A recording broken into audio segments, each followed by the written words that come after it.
Salut chers tous, une fois de plus Sergent d'outils et bienvenue pour cette session de vidéo, la vidéo 9.3 qui se veut la suite des vidéos 9.1 et 9.2, tous dédiés à la session de formation Revit MEP sur les chapitres réseau de plomberie.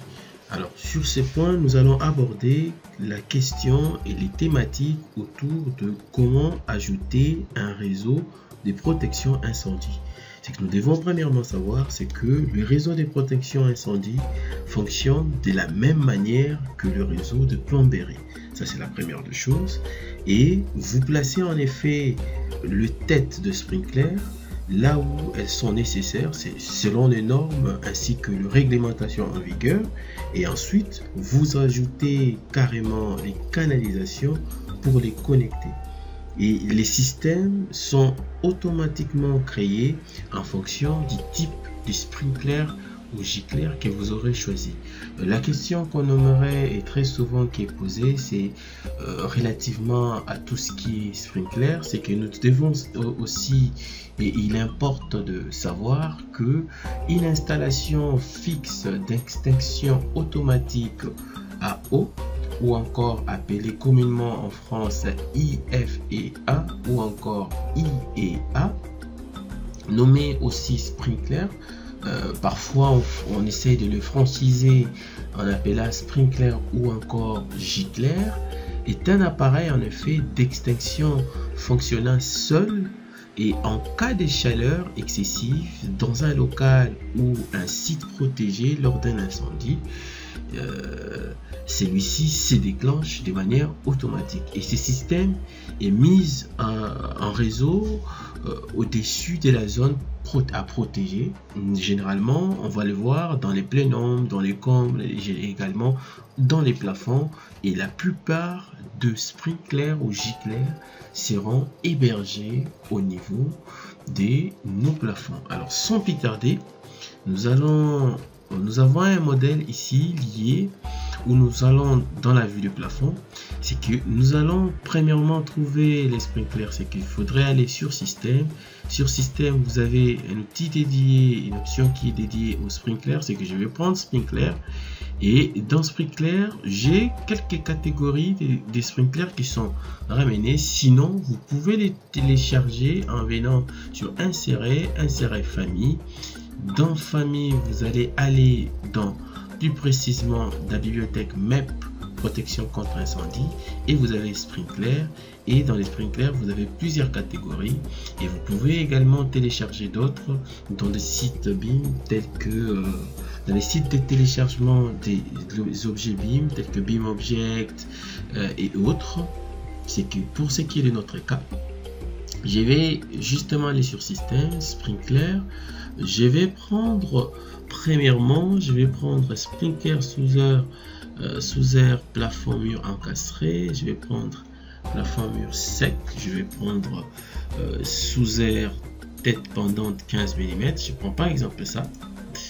Je vais spécifier que je vais placer surface et là je vais placer mes sprinklers. Et une fois placé, vous avez la possibilité de les copier en effet pour le placer, et vous avez la possibilité d'utiliser en effet toutes les commandes AutoCAD, notamment copier, déplacer. C'est que je peux faire ceci et je peux venir par la suite.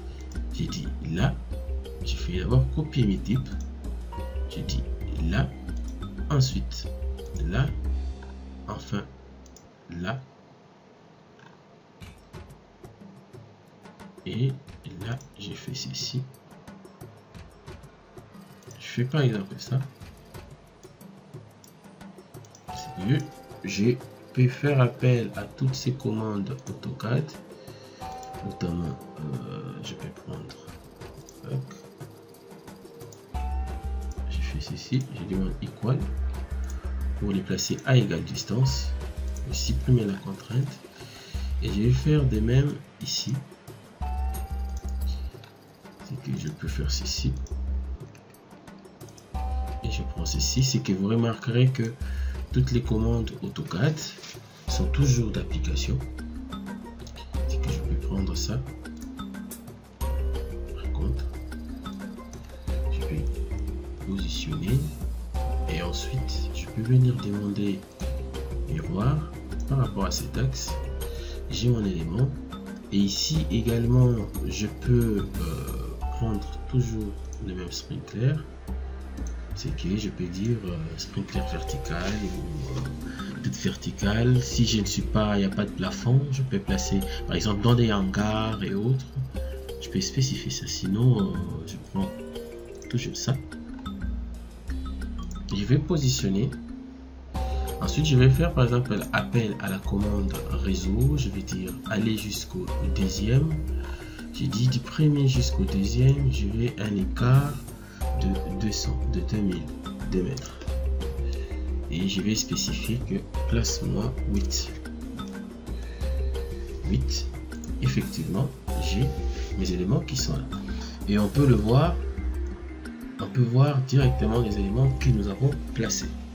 En effet, dès là, je peux maintenant ici, si je prends l'inspection, c'est que je prends code d'élévation, je vois que là je suis pratiquement à 2600, donc 2,60 m, et nos murs, nos niveaux c'est à 3 mètres. C'est que je me dis, je vais avoir un réseau qui serait à l'intérieur de mes plafonds. C'est que si je fais une coupe rapidement là, par exemple, je vais passer une coupe là, que j'essaie de faire ça, je vais aller à la vue, je vais regarder ma coupe, je vois bien que j'ai mes niveaux à 3 mètres, donc j'aimerais avoir un réseau intérieur, c'est que je peux prendre jusqu'à 20 cm de plus, donc 2,80 m. C'est que dès là, je peux justement faire ceci, je vais régler ça, et je vais la garder, c'est pas un problème.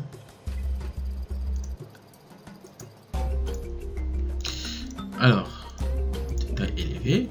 Je vais venir maintenant pour créer la canalisation. C'est à peu près comme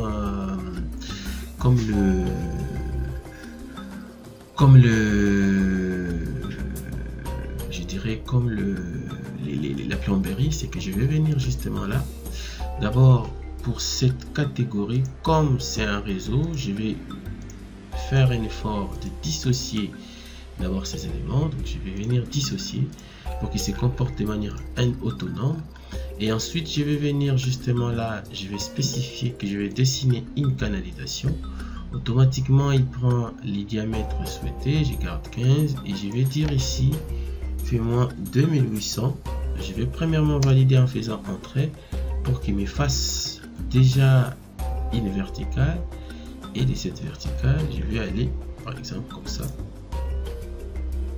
et faire ceci. Voilà d'une certaine manière la conduite que nous aurons créée déjà.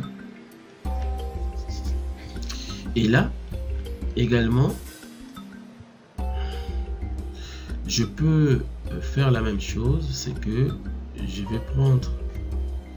vais sélectionner d'abord celui-ci, je vais dire venir là-bas pour dire que dessiner une canalisation. Ensuite je vais les ramener à 2800. Tout en faisant 2800, il faudrait aussi vous rassurer qu'il n'y a pas d'inclinaison, sinon vous aurez difficile à rattraper. Vous aurez difficile à rattraper l'autre ligne. Je peux sortir.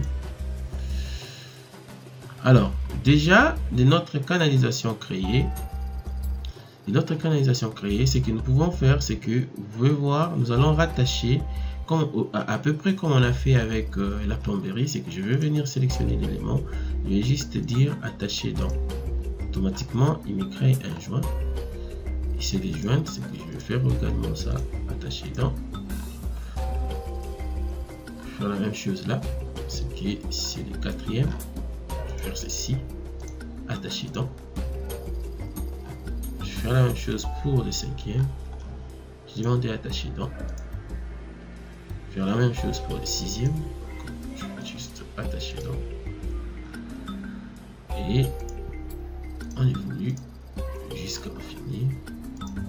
Et je fais ceci jusqu'à terminer. Alors, lorsqu'on regarde, nous avons créé en effet nos éléments que vous voyez.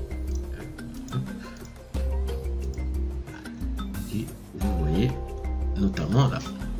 Alors nous pouvons continuer, créer en fait par dans la même logique, créer les autres canalisations. Je vais venir justement là, je vais spécifier, je vais dire 2800.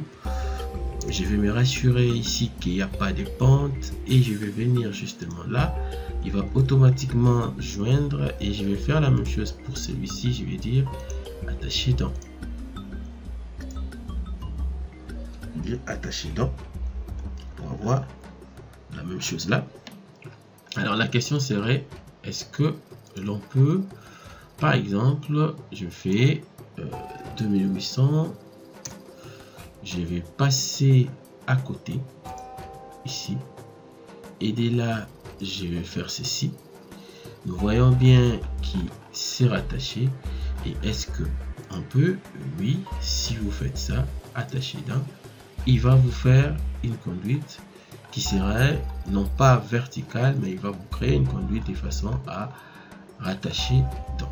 C'est que vous pouvez créer en effet maintenant tout votre réseau et par la suite demander aussi à procéder à un dimensionnement direct. Je fais 2800 et je vais là-bas. Ensuite je vais dire attacher dans.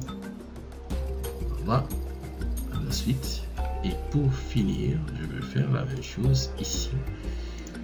Vous demandez de dessiner une canalisation de 2800. Je vais faire la même chose. Je vais venir carrément là et je vais prendre celui-ci. Je dis attacher dans. Et nous avons notre élément. C'est que nous pouvons faire la même chose pour celle-ci.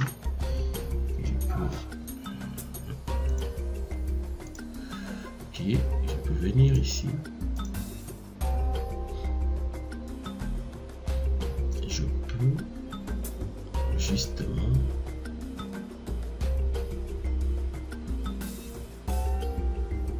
faire ceci, dessiner. Je fais 2800. Je vais placer. Ensuite, je peux venir là. Alors, je vais demander ça dans celui-là. On va voir, c'est qu'on voit que toute la difficulté de rattacher cette conduite à là, c'est qu'il y a une ou plusieurs occurrences de code incorrect. C'est que nous devons en fait, c'est ainsi quand vous placez vos éléments, vous devez vous assurer également des niveaux de vos éléments que vous placez. C'est qu'ils doivent avoir une cote permettant en effet de bien spécifier et d'avoir les mêmes résultats. C'est que en ce sens, je vais d'abord supprimer la contrainte. Je supprime la contrainte. C'est que je peux facilement créer une conduite où je dis 2800 et ensuite je vais les rattacher directement. Et je vais faire la même chose, créer une conduite, je vais dire 2800 et je vais directement les replacer là-bas. Et ici également je peux faire la même chose, soit je vais venir attacher directement là-bas, c'est que je vais faire ceci, je demande 2800 et ensuite je peux faire un mini réseau qui fait ça et j'ai en effet